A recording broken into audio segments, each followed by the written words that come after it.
Hi friends, ಶುಭೋದಯ ಎಲ್ರಿಗೂ. ಇವತ್ತು ನಾನು ನನ್ನ ತೋಟದಲ್ಲಿ ಯಾವ್ಯಾವ ರೀತಿ ಹಣ್ಣಿನ ಗಿಡಗಳನ್ನ ಹಾಕಿದ್ದೀನಿ, ಎಷ್ಟು ಬಗೆಯ ಹಣ್ಣಿನ ಗಿಡಗಳಿದೆ, ಜೊತೆಗೆ ಯಾವ್ಯಾವ ಹಣ್ಣಿನ ಗಿಡಗಳು ತೋಟದ ವೆದರ್ಗೆ ಸೂಕ್ತ ಆಗುತ್ತೆ, ಯಾವ ಹಣ್ಣಿನ ಗಿಡಗಳು ವೆದರ್ಗೆ ಸೂಟ್ ಆಗಲ್ಲ ಅನ್ನೋದ್ರ ಬಗ್ಗೆ ನಿಮಗೆ ಮಾಹಿತಿ ನೀಡ್ತಾ ಇದ್ದೀನಿ.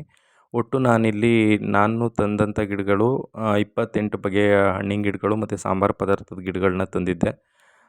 ತಂದಿರೋದ್ರಲ್ಲಿ ಆಲ್ಮೋಸ್ಟು ಎಲ್ಲ ಗಿಡಗಳು ತುಂಬ ಚೆನ್ನಾಗಿ ನಿಂತಿದೆ.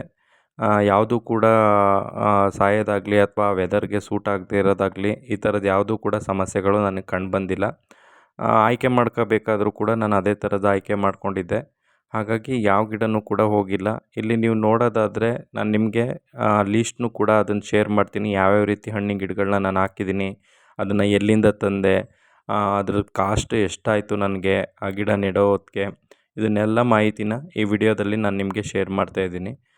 ನಾನು ಟೋಟಲ್ 29 ಬಗೆಯ ಹಣ್ಣಿನ ಗಿಡಗಳು ಏನು ತಂದಿದ್ದೆ ಆಗಲೇ ಶೇರ್ ಮಾಡ್ದಂಗೆ ದಾಳಿಂಬೆ ಆಗಿರ್ಬೋದು, ಮಾವಾಗಿರ್ಬೋದು, ಅದ್ರ ಜೊತೆಗೆ ನೆಲ್ಲಿಕಾಯಿ, ಸೀತಾಫಲ, ರಾಮಫಲ, ರ್ಯಾಂಬೂಟನ್ನು, ಆಮೇಲೆ ನೇರಳೆ, ಜಂಬೂ ನೇರಳೆ, ವಿಯೆಟ್ನಮ್ ಹಲಸು, ಮೈಸೂರು ನೆಲ್ಲಿಕಾಯಿ, ಅದಾದಮೇಲೆ ಪಾರಿಜಾತ, ಕಿತ್ತಳೆ, ಸೀಬೆ ಗಿಡ, ಬಟರ್ ಫ್ರೂಟು, ನುಗ್ಗೆ ಗಿಡ, ಹಿರಳಿಕಾಯಿ, ಜಾಯಿಕಾಯಿ, ದಾಲ್ಚಿನ್ನಿ, ಆಮೇಲೆ ಮಾವು, ವಾಟರ್ ಆ್ಯಪಲ್ಲು, ಬೆಟ್ಟದ ನೆಲ್ಲಿಕಾಯಿ, ವೀಳ್ಯದೆಲೆ, ಇದೆಲ್ಲ ಕೂಡ ಹಾಕಿದ್ದೀನಿ ನಾನು. ಇದನ್ನು ನಾನು ಪರ್ಚೇಸ್ ಮಾಡಿದ್ದು ನಮ್ಮದೇ ಊರಲ್ಲಿರೋಂಥ ಪೂಜ್ಯಾಂತೆ ಪ್ರಪಂಚ ಅನ್ನೋ ನರ್ಸರಿಲಿ ಪರ್ಚೇಸ್ ಮಾಡಿದ್ದು. ಆ ಲೀಸ್ಟನ್ನು ಕೂಡ ನಿಮ್ಗೆ ಏನೇನು ತೊಗೊಂಡಿದ್ದೀನಿ ಅನ್ನೋದು ಲೀಸ್ಟು ಕೂಡ ಶೇರ್ ಮಾಡಿದ್ದೀನಿ.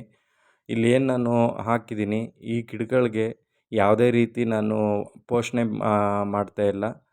ಈಗೇನು ನೆಟ್ಟಿದ್ವಿ ಆ ನೆಡೋ ದಿನ ಮಾತ್ರ ನಾವೇನು ಮಾಡಿದ್ದು ಅಂತ ಅಂದರೆ ಅದಕ್ಕೆ ಸ್ವಲ್ಪ ಬೇವಿನ ಹಿಂಡಿ ಮತ್ತು ನಮ್ಮದೇ ಸಾವಯವ ಗೊಬ್ಬರನ ಅದಕ್ಕೆ ಹಾಕಿ ನೆಟ್ಟಿದ್ವಿ. ಅದು ಗಿಡಗಳು ತುಂಬ ಚೆನ್ನಾಗಿ ಬಂದಿದೆ, ಯಾವುದೂ ಕೂಡ ಸಮಸ್ಯೆ ಇಲ್ಲ. ಎಲ್ಲ ಚೆನ್ನಾಗಿ ಇದಾಗ್ತಿದೆ, ಚಿಗುರೊಡಿತಾ ಇದೆ. ಅದಾದಮೇಲೆ ಮೊದಲು ನಾನು ಏನು ತಂದು ನೆಟ್ಟಿದ್ದೆ ಆ ಏಲಕ್ಕಿ ಗಿಡ ಇವಾಗ ಕಾಯಾಗಿದೆ. ಅದನ್ನು ಕೂಡ ನಾನು ನಿಮಗೆ ತೋರಿಸ್ತಾ ಇದ್ದೀನಿ ಈ ವಿಡಿಯೋದಲ್ಲಿ. ನೀವು ಯಾವುದೇ ಗಿಡನ ಹಾಕಬೇಕಾದ್ರೂ ಕೂಡ ನೀವು ತೋಟದ ಮಧ್ಯೆ ಹಾಕಕ್ಕೆ ಹೋಗಬೇಡಿ. ಕಾರಣ ಬಂದ್ಬಿಟ್ಟು ನೀವು ಅಡಿಕೆ ತೋಟ ಮಾಡಿರೋದ್ರಿಂದ, ಅಡಿಕೆ ಕೃಷಿ ಮಾಡಿರೋದ್ರಿಂದ ಅಡಿಕೆ ಗಿಡಕ್ಕೆ ಬೇಕಾದ್ರೆ ಏನಾಗುತ್ತೆ ಅಂದರೆ ಕೆಲವು ಗಿಡಗಳು ಬೆಳವಣಿಗೆ ಹಂತದಲ್ಲೇ ಹಾಳಾಗೋಗ್ಬಿಡುತ್ತೆ. ಅದಕ್ಕೋಸ್ಕರ ನೀವು ಆದಷ್ಟು ನಾನು ಪ್ರಿಫರ್ ಮಾಡೋದು ನಿಮಗೆ ತೋಟಗಳಿಗೆ ಹಣ್ಣಿನ ಗಿಡಗಳನ್ನ ಹಾಕೋದಿದ್ದರೆ ದಯವಿಟ್ಟು ಬಾರ್ಡ್ರಲ್ಲಿ ಹಾಕ್ಕೊಳ್ಳಿ. ಜೊತೆಗೆ ನೀವು ಬಾರ್ಡ್ರಲ್ಲಿ ಹಣ್ಣಿನ ಗಿಡಗಳನ್ನ ಹಾಕೋದ್ರ ಜೊತೆಗೆ ಅದು ಬೇಲಿಯಾಗೂ ಕೂಡ ನಿರ್ಮಿಸಬೇಕು ಅನ್ನೋ ಐಡಿಯಾ ನಿಮ್ಮಲ್ಲೇನಾದ್ರು ಇದ್ದರೆ ದಯವಿಟ್ಟು ತೇಗಗಳನ್ನ ನೆಡಿ.